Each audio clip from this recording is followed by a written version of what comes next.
Baahubali, triple R సినిమాలతో అంతర్జాతీయ గుర్తింపు పొందిన దర్శకధీరుడు ఎస్ఎస్ రాజమౌళి తన తదుపరి చిత్రాన్ని సూపర్ స్టార్ మహేష్ బాబుతో చేస్తున్నారు. మహేష్ కెరీర్లో 29వ సినిమాగా రూపొందుతున్న ఈ ప్రాజెక్టుకి SSMB 29 అనేది వర్కింగ్ టైటిల్. కేఎల్ నారాయణ అత్యంత భారీ బడ్జెట్తో నిర్మిస్తున్న ఈ యాక్షన్ అడ్వెంచర్ ఫిలింలో ప్రియాంక చోప్రా, పృథ్వీరాజ్ సుకుమారన్ ముఖ్య పాత్రలు పోషిస్తున్నారు. ఈ చిత్రంతో హాలీవుడ్ సినిమాలను సవాల్ చేసే స్థాయికి రాజమౌళి ఎదుగుతారని అందరూ బలంగా నమ్ముతున్నారు. అందుకు తగ్గట్టుగానే SSMB 29కి సంబంధించిన ఒక్కో అప్డేట్ సినిమాపై అంచనాలను రెట్టింపు చేస్తుంది.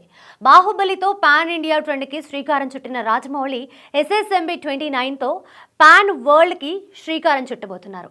ఈ క్రమంలోనే SSMB 29 చిత్రాన్ని ఏకంగా 120 దేశాల్లో విడుదల చేయడానికి ప్లాన్ చేస్తున్నారు. ఈ విషయాన్ని కేన్యా క్యాబినెట్ సెక్రటరీ ముసలియా ముదవాడి రివీల్ చేయడం విశేషం.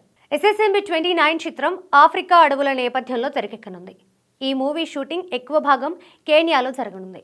ఈ క్రమంలోనే రీసెంట్గా చిత్ర నిర్మాత కేఎల్ నారాయణ కుమారుడు కార్తికేయతో కలిసి కేన్యాలో ముసలియా ముదవాడితో సమావేశమయ్యారు రాజమౌళి.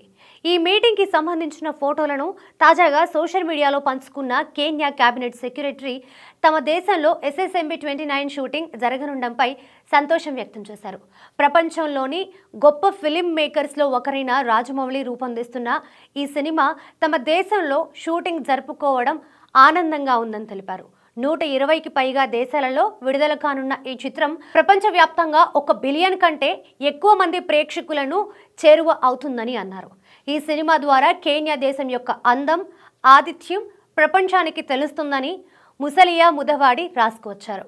SSMB 29 మూవీ 120కి పైగా దేశాలలో విడుదల కానుందన్న న్యూస్ ఇప్పుడు సోషల్ మీడియాని షేక్ చేస్తుంది. భారీ హాలీవుడ్ సినిమాలే 100 లోపు దేశాలలో విడుదలవుతూ ఉంటాయి. అవతార్ లాంటి సినిమా కూడా 80 లోపు దేశాలలోనే విడుదలైంది. అలాంటిది SSMB 29 మూవీ ఏకంగా 120 దేశాల్లో విడుదల కానుందన్న వార్త సంచలనంగా మారింది. ఈ చిత్రంతో ప్రపంచ సినిమాపై రాజమౌళి బలమైన ముద్ర వేసేలా ఉన్నారు. కాగా SSMB 29 ఫస్ట్ లుక్ నవంబర్లో విడుదల కానుంది. అసలు ఈ సినిమా ఎలా ఉంటుంది, ఇందులో మహేష్ లుక్ ఎలా ఉంటుంది అనే సస్పెన్స్కి ఫస్ట్ లుక్తో తెరపడనుంది.